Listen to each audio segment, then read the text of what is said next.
Hello, everyone. I want to do a quick explanation of what we were doing on this slavery issue from my background because I taught this in the United States Army. Yes, the Army trained me in race relations back in the 70s with a team of other men like me with a background in history and pre-law, and they taught us race relations, and this was part of our subject matter.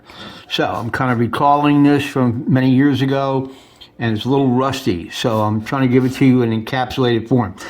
Unlike them, back then they were clearly trying to make us feel guilty, but I'm not trying to do that with you.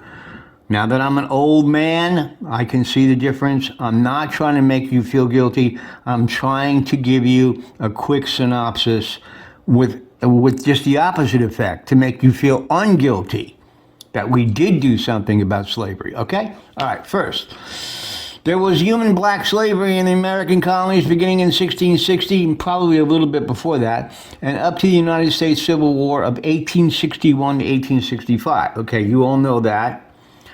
All right, my point is this: the United States government was not a slave seller, okay? Believe it or not, 50% of your friends, relatives, and even your children think the United States government itself held slaves and imposed slavery. You have to understand that is not true. Second slide.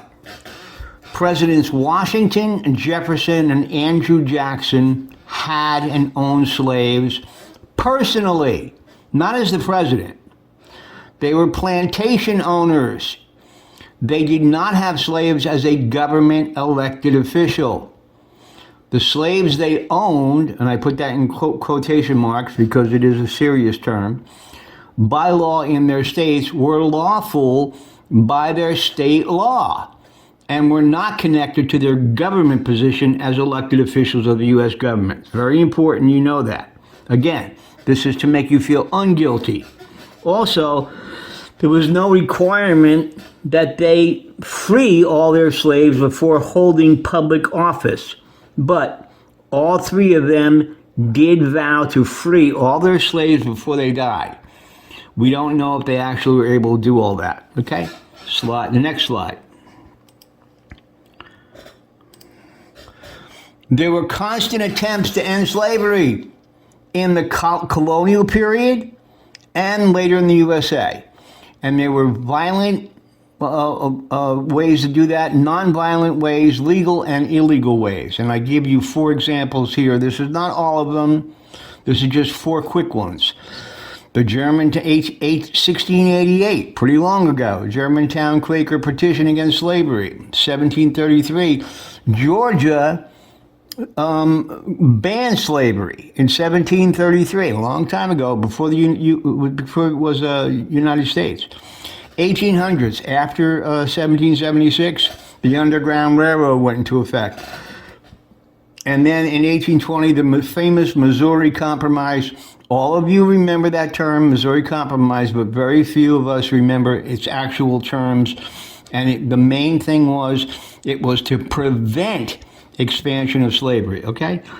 And then quickly, the last slide. Now, this slide was meant to give you impact. Again, take away your guilt. We fought hard to end slavery. 58,000 Americans in 3 days, ladies and gentlemen, in Pennsylvania, not down south in Virginia, Pennsylvania. 58,000 Americans died in 3 days. Now, I contrasted that to Vietnam. 58,000 Americans died in 20 years. You get it? 20 years, 3 days. Okay? That's all I wanted to say. Try to feel unguilty. Thank you. Bye.